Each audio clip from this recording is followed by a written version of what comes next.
Welcome to the Extraordinary Podcast, where we identify God's uncommon work in common life. Recognizing God's work requires intentionality, but articulating it motivates and inspires. Don't forget to subscribe to never miss an episode. In today's episode, I have a conversation with Nancy Corns, where she shares how she came to know Jesus late in life. And Jesus did a work not only in her, but her whole family, her husband, her kids, and the entire family, and how that changed her and called her into service for Jesus. So let's get into the conversation today.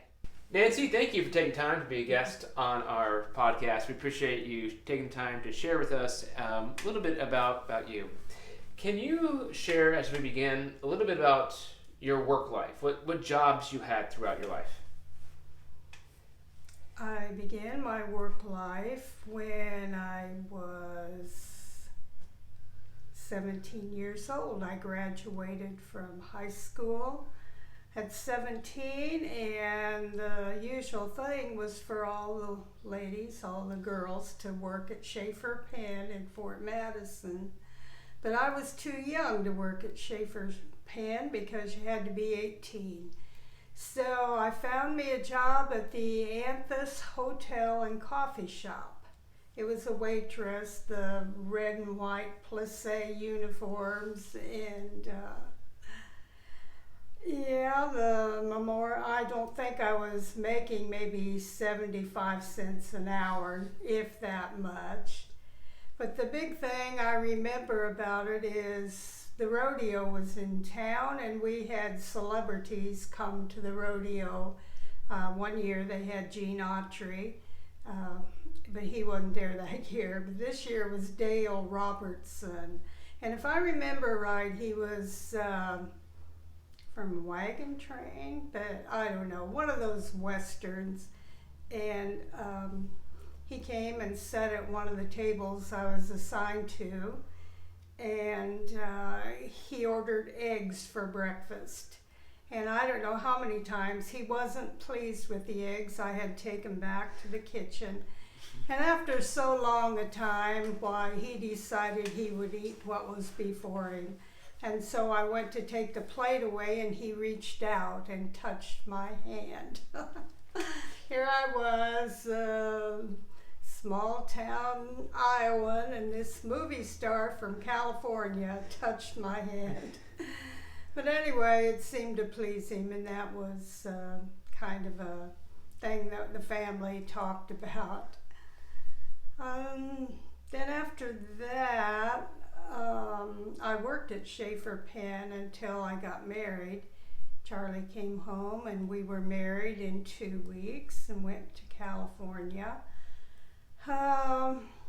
And then he got transferred over to Guam, and so I had to come back home, and I went back to work at Schaefer Pen and worked my way, and when finally I had enough money, I took the train, went out to California, where I have a brother out there, I had at the time. And they picked me up in the San Francisco area, visited with them, and then I got on a Pan American flight and flew to the island of Guam to be with Charlie. So after that, I didn't do too much work when my kids were little. We moved around so much, but I did find myself working in a lot of nursing homes. I enjoyed the hours, and I enjoyed working with the older people, and I did a lot of that. And one time right before we left California, Charlie retired, I worked as a teacher's aide in the kids' school on Camp Pendleton. And it was kind of strange. They had kindergarten, first and second graders all together in one class. The principle, I guess, was that the older kids would teach the younger kids. And so after that, I came back and went back to the nursing homes again, and then I decided for a change, and I went to work at the hospital in Fort Madison. I worked in the cafeteria a while, and then I did cooking there. I cooked there for about, 3-4 years or so, and that was an experience. And then I went back to nursing. This was home health care. It was a little easier on the old body at my age at that time. So, and then outside of being a pastor's wife, that's about my work history. Now, you came to know Jesus as an adult. Yes. I think your kids were out of the home or close to it by the time you came to know Jesus. Can you share a little bit what your view of the church was before you came to know Jesus? We came to church once in a while when the kids had something going on, the kids program. Maybe for Christmas, and maybe for Easter, but I don't know, we just didn't feel comfortable, I guess. We weren't Christians, and we always thought the Nazarenes we knew they were different because we went to school with Frank and Karen Orton, and we knew they were Nazarenes, and we knew there was something different about them. And I grew up, and my folks took us to church. There was 8 of us. I was number 4 of 8. And we went to Sunday school and then stayed for church too. And I remember, that I loved Jesus at that time. But it wasn't a church that taught salvation. They just taught, but they didn't teach the way to salvation, the way to heaven. And I was a young teenager then, and that one summer we lived in the country. I would go out into the field, and among the grass I'd push it down, and I'd go out there and I would pray. And of course that stopped when the weather got cold. But and then after we moved from Denmark, I went to school, I went to church at the church in Fort Madison, the First Christian Church, and I didn't feel welcome there. And I guess that's the thing about any church, you have to feel welcome or you're not going to come back. So, could you share when you got saved? Could you share that story and what led up to that? Well, our son and daughter-in-law, David and Mardima, they went to a Lowell Lindstrom, I don't know whether it was a revival at the Memorial Auditorium, and that's where they got saved. And of course, once you get saved, you want to tell everybody, you want all in your family to be saved. So they came by the house to witness to us, and we weren't very kind to them. I said, I read the Bible once. I know about God, and they were really dejected because we rejected the Lord, but that's the way it is when you don't know the Lord. But they went and they prayed, and that Christmas they gave us Bibles for Christmas, and they prayed over those Bibles. Well, in 9 months I was saved, and then in another 9 months Charlie was saved. So yeah, it changed our lives. Do you remember the day you were saved? Do you remember that moment? I don't remember the moment. I remember I was home in the evenings. Charlie always went to bed kind of early because he got up early. And I just flipped through the TV, and I don't know, I just started watching Christian television a lot, and I had the 700 Club on, and they said this prayer, and it was just a prayer. I prayed that prayer, and it was a sinner's prayer, and not realizing, not thinking that anything would happen, but it did. And all I wanted to do was watch Christian television. I thought, I won't go to church, I won't read the Bible, I'll just watch Christian TV. Well, David and Mardima came to visit, and I told them, it's the strangest thing. All I want to do is watch Christian TV. And of course, they were elated. God had answered a prayer. And then we began to work on the rest of the people in the family and talking about who would be the next one that would be saved. But it wasn't Charlie, but we prayed and prayed, and we just seemed to be getting nowhere. And I remember I was working evening shift and second shift, and I decided to fast. I was a new Christian. I knew the Bible said when you fast, not if you fast. And so I decided to fast, so I fasted for 3 days. I drank only water. And at the end of those 3 days, Charlie was saved. And so there's power in fasting. I wish I could do that today. And then we just took off. We fell in love with Jesus, and he was the center of our lives. Now, you mentioned Charlie was you mentioned about being a pastor's wife, and can you share your and Charlie's call to ministry and how you felt about that and processed all that? Well, I was encouraging. I knew that he could do it. It was just that we had only been Christians for a few years. I was 5 years into being a Christian, and he was 4 when we were called to Waverly.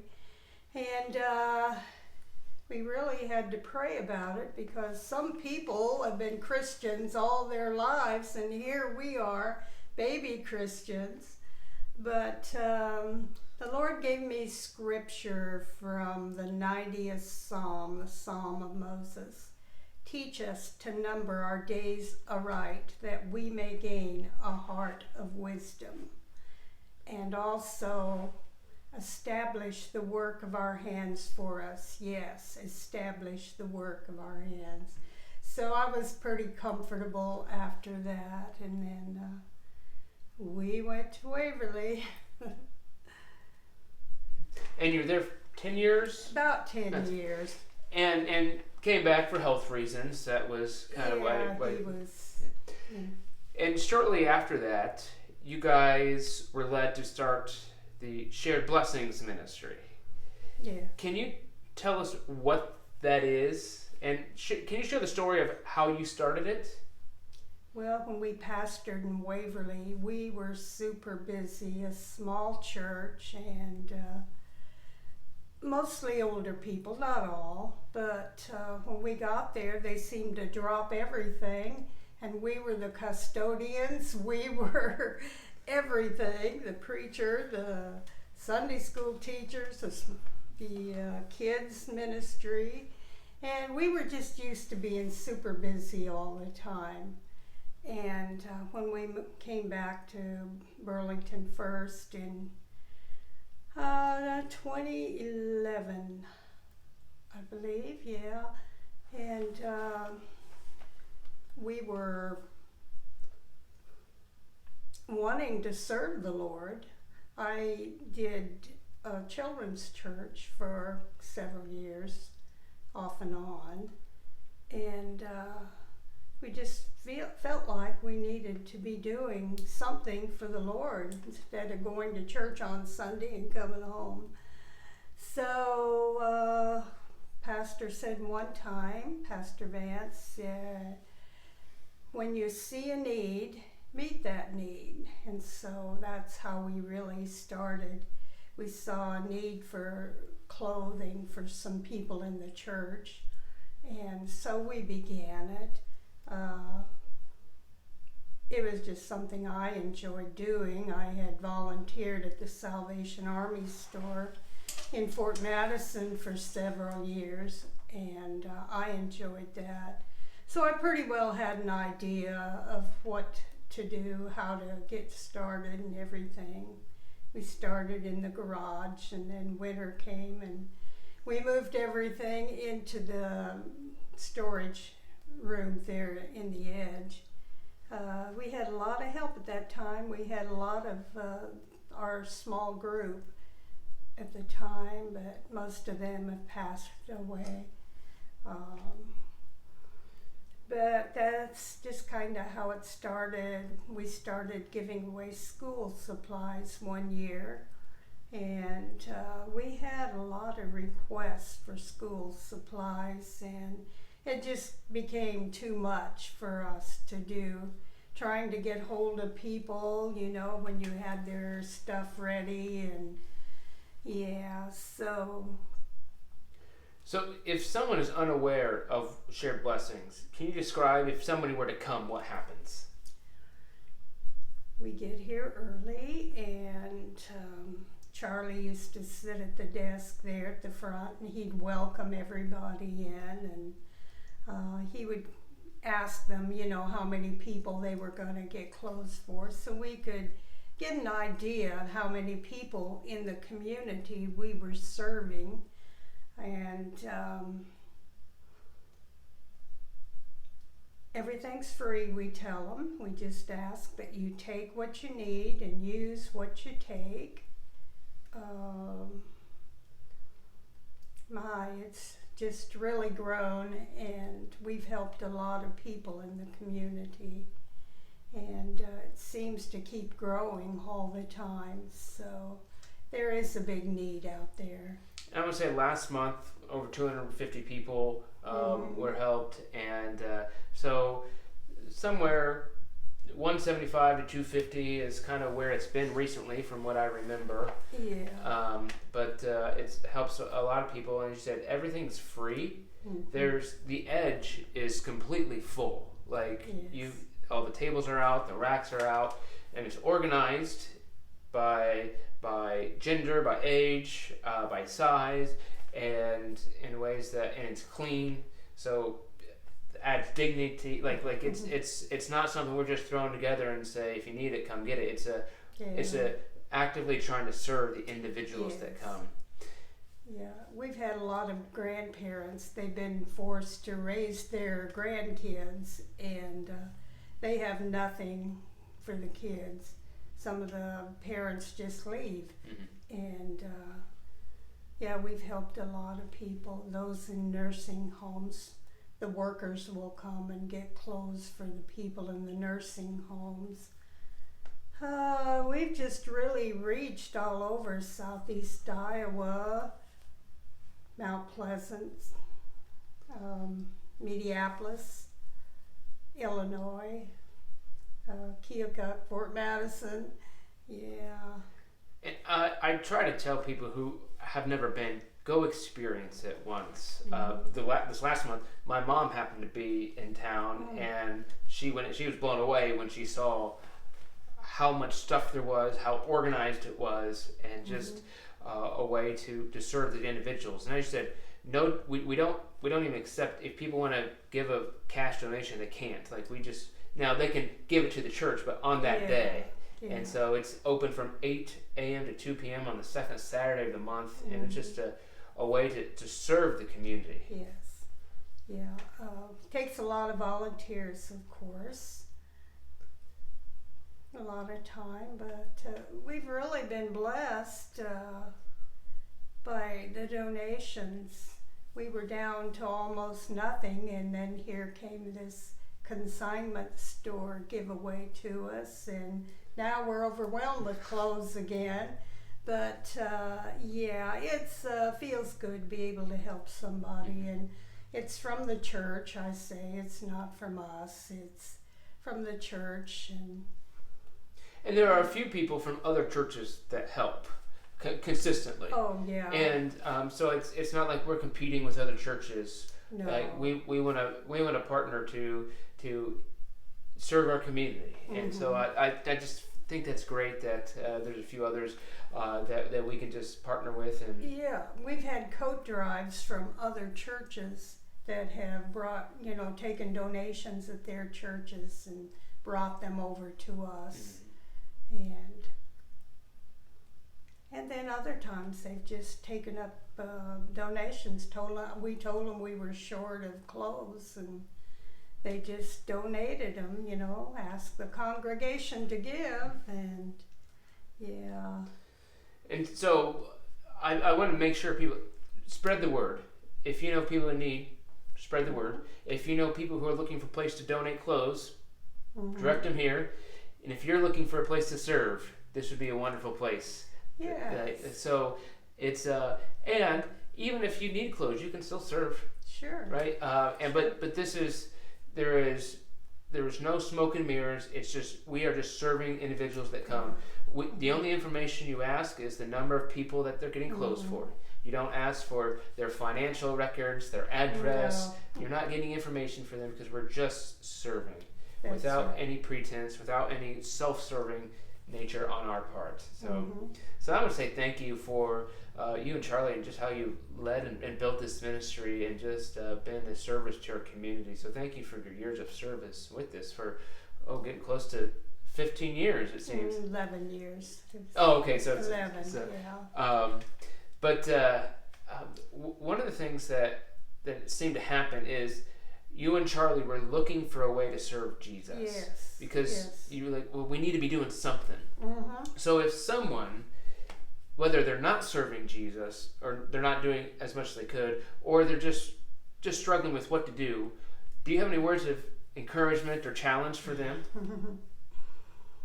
Well, you can always pray and ask about what the Lord would have you do, for He has a ministry for everybody. And that's where the joy is, serving the Lord and being close to the Lord. That's where the blessings are. That's where the peace is. So, yeah, we've never regretted a day that we started this ministry. Sometimes we've taken money and bought shoes or clothes or something that somebody else really needs, and we've never regretted it. The Lord has just kept blessing us and blessing us and blessing us with volunteers, with clothes, and I believe He wants us to continue with this ministry because the way things are going. Well, just pray about it and seek what Jesus has for you. So that's good. Yeah. Well, I appreciate you taking the time to share with us and just allow your story to be out there. And your story, you and Charlie have always been an inspiration to me. And I appreciate the servant heart that you have. And I thank you for just allowing Jesus to use that. Yes, my family, none of us, my mother and father or their brothers and sisters, none of them were Christians. And it just seemed like this generation broke that. If it was a generational curse, the curse was broken. Of course, it can be broken with the blood of Jesus. And I went to witness to my sisters. We were going somewhere and they'd already been saved, 3 of them. And everybody in my family has been saved now. I had a nephew that was on drugs and alcohol, and while we were in Waverly, he wrote me a letter. He said, I think you would like to know that I gave my life to Jesus. I mean, it's just like the whole family is just coming to the Lord, and of course that's what we're hoping for. And when you see the Lord answer prayer, that is just the greatest faith builder ever. And He's still doing it. He's still working. So He's been so good to us. And He's still working, and He invites us to participate in the work that He's doing. Yes, He's just waiting for you. If you don't know him, he's waiting for you. And he gives you a life that is just unimaginable. Peace and joy. So, yeah, you need to seek him with all your heart. You'll find him and find the reason, the purpose for life. So Awesome. Yeah. Praise the Lord. Thank you for that the word of challenge and encouragement there. Thank you for sharing with us, and thank you for just allowing Jesus to use you in your life. So thank you for being a guest on our show today. Oh, thank you. Thank you for joining us for this podcast. Be on the lookout for how God does uncommon work in common life. And please subscribe to never miss an episode.